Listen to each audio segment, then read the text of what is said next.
Thanks for tuning in. I hope you're being safe. I hope you're doing all the things that you need to do. Here in Austin, we're washing our hands. We're wearing masks when we're in the public. We're social distancing. And to bring just a little bit of humor, we're not cutting our hair. My kids keep sending me all these memes and all these videos of people who are getting bored trying to do their own hair because they're locked in quarantine. Listen, don't do it. Don't believe that voice that you can cut your own hair. Don't do it. Resist it. I mean, listen, quarantine does some crazy things, okay? My daughter, who is in college, who's stuck at home, and college for her was a dream. I mean, she got to go to a really great university, absolutely loved it, and she's crushed. So she decided to hang up one of those hammocks in between trees in our backyard. So yesterday she just said, you know what? I don't want to be around any of you. And so she just hung her hammock up in the tree and read and kind of had some alone time. And it was great. Don't cut your hair and wash your hands. Today I want to tell you one of the worst things about me the first couple of years of recovery work. I want to tell you one of the most detrimental things that I did within the first 2 years, that if I had had someone tell me, this is going to cause you a lot of hurt and a lot of pain and a lot of unnecessary drama, Sam, I think it would have been at least 20 to 30% smoother those first couple of years. I don't say that as a victim. I say that as I really want to give you context that I hope that what I can share with you today can be extremely helpful and can really help minimize, hopefully at least 30% of unnecessary drama and pain and hurt and chaos, because I know what it's like to feel the chaos, right? Like you just back and forth, back and forth. There's never any certainty. There's not much calm. It's just manifold chaos. And in those moments during quarantine, just really test your mettle, as they say, and create just this agony inside. And so I want to help you with that today. So here it is. The worst thing that I did was I was way too reactive. I see it all the time. Samantha would maybe not be willing to look at me in the eye very much that day, and I would be like, oh no, what, something's wrong, call Rick, call Buddy, freak out, panic, heart rate, where are we at? So reactive. Samantha went to bed without hugging me or kissing me.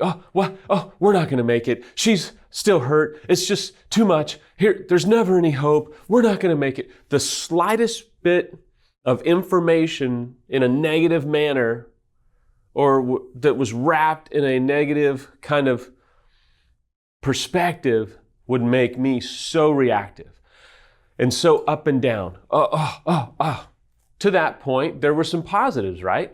We would maybe have a great date, be physically intimate, have a good day, and think, we're saved. Everything's going to be awesome. Man, I'm so glad I didn't give up. Things are going to be great. Only to find that the next day or the next 2 days or the next 3 days were terrible. And so I spiked with this, yes, only to be disappointed again. And I will tell you, as a young child, I was pretty hyper. I played a lot of baseball, as you may remember, and was very energetic, but was very emotional. My mom used to yell at me from the stands when I was like 12, 13. I kind of peaked around 12, 13, 14. That kind of showed, okay, look, this kid's going to be good. And my mom, single mom, divorced a couple times, growing up in the inner city, my mom would yell at me. And not yell at me like, go, Sam. No, be a man. Suck it up. Stop crying. Mom was tough. And so I was very reactive. In fact, when I moved into college baseball in a pretty premier program with a very well-known coach, he took me to the woodshed about how reactive I was. And us baseball players, we call it rabbit ears. I had these rabbit ears, like I constantly was reactive to anything another player would say, or fans. And I just had to turn my ears in and not have rabbit ears. Ask any college or professional baseball player what rabbit ears are. They're just, what, what? We get like that in recovery. And listen, being reactive is understandable, but it's not going to help you. And I wonder, are you too reactive, unfaithful, or betrayed? Do you feel like maybe you're too reactive, reading into any little sign, or reacting to any little negativity, reacting to any little negative sign? Listen, I was so reactive, man, I wore myself out. I mean, I'm still in okay shape. Back then when it all came out, I was in better shape. I'm surprised I didn't have a stroke. I was so reactive. I'm surprised that I just didn't suffer more in my health because I was so up, so down, so reactive. And Samantha and I got in enormous fights because she would get very reactive too.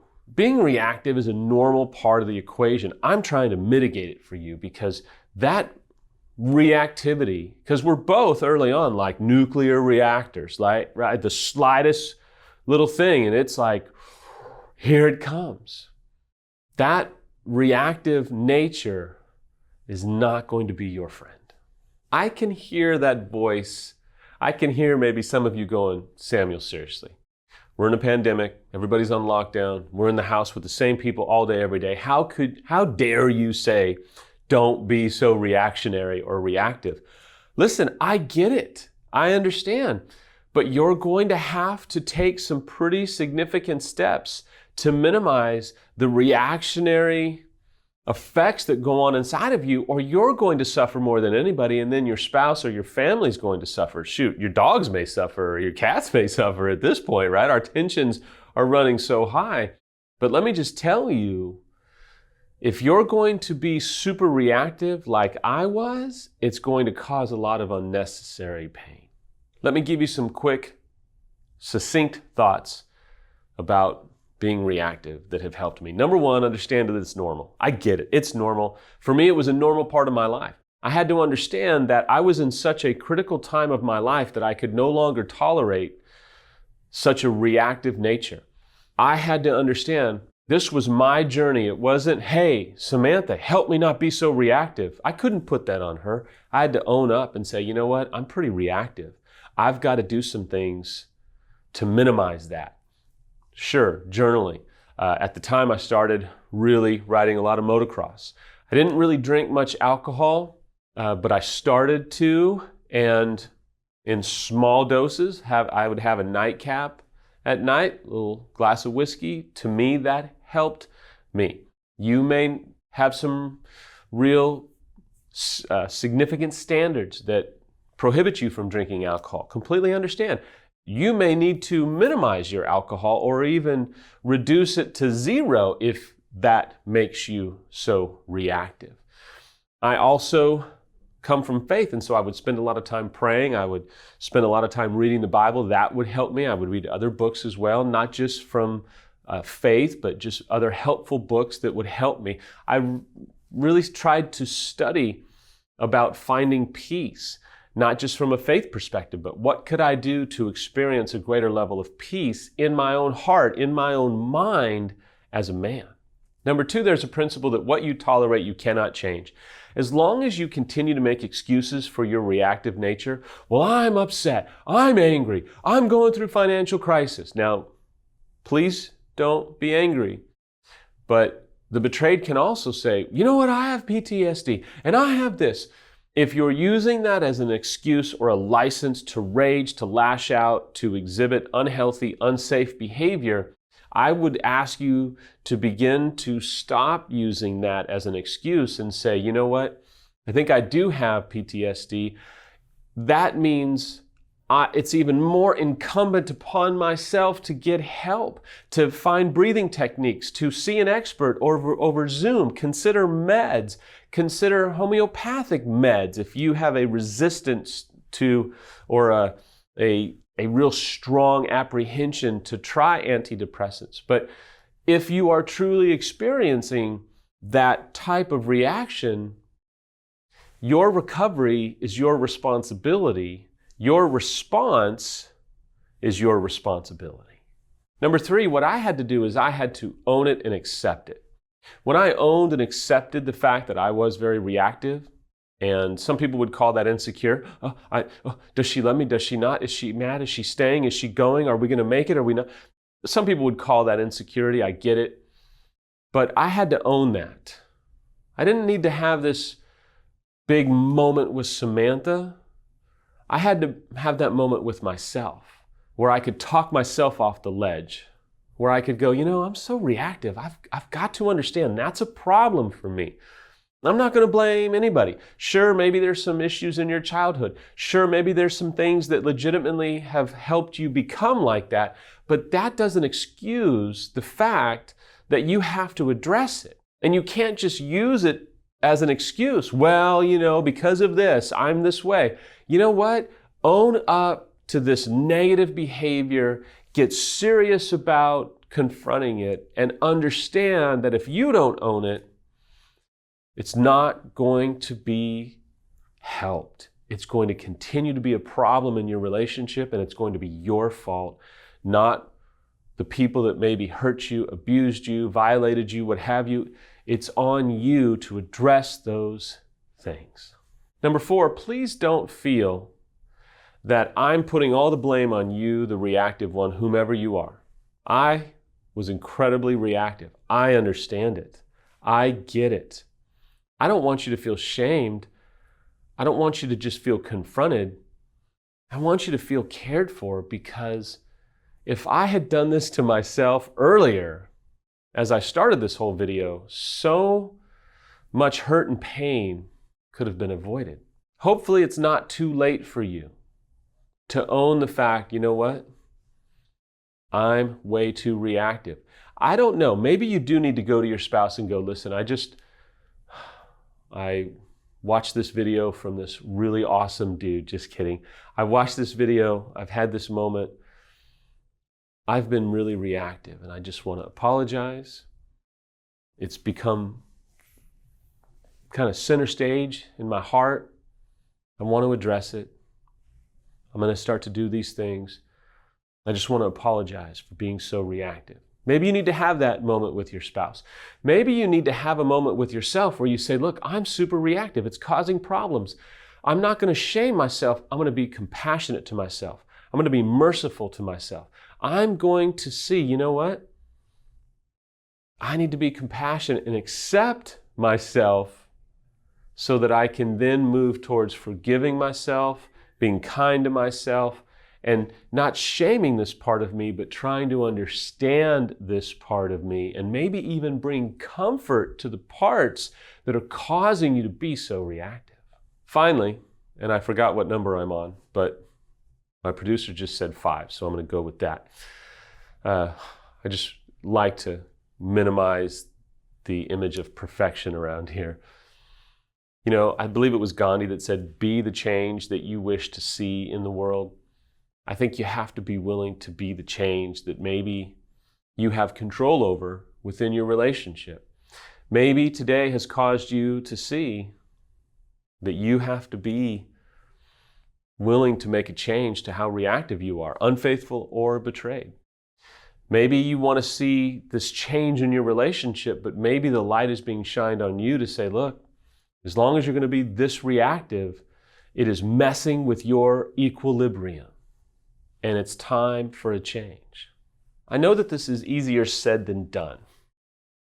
I know about the darkness that stalks you, unfaithful or betrayed. That darkness that you're so uncertain. What's going to happen? What's our family going to look like in 6 to 12 months from now? What are my kids going to suffer because of either your choices or your spouse's choices? How are they going to handle divorce? How are they going to handle restoration? I understand the negative power that kind of radiates in your life when there's gross uncertainty. I understand the despair that kind of seeps into your heart and seeps into your day. I understand that dark voice, that blanket of heaviness that kind of comes out of nowhere and invades and intervenes every thought, every experience, every phone call, every song. It just is so lightning quick. Please understand, I get it. I know about that darkness. That doesn't have to rule you. That doesn't have to rule your life, your heart, your moment, your song, your drive, your conversation. You have power to control your thoughts. It'll get easier and easier. Understand that this is a very high, intense moment for you right now. A reactive nature or a reactive pattern cannot be your friend. One of the best things that you can do is when you feel that desire to react or that impetus to, at that moment, being able to go, no, I'm not going to do that. I'm not in charge of what my spouse is going to do. I'm not in charge of what the future looks like per se, but I can be in charge of how I react right now. Maybe it's breathing. Maybe it's getting some fresh air. Maybe it's the perspective that says, hey, my whole future doesn't rest upon this one moment. Maybe I just need to shut up and listen to what they are saying, whoever they are. Maybe I can understand through doing my repair work that I don't have to react to every single thing that comes my way, to every single thing that my spouse or partner says to me. Maybe I can slowly but surely start to find some calm in my life. Take care of yourself today. Go a little bit deeper into maybe why you're so reactive. You can get through this. You can find a change. You can find some healing. I promise you, if I can do it, I guarantee you, you can.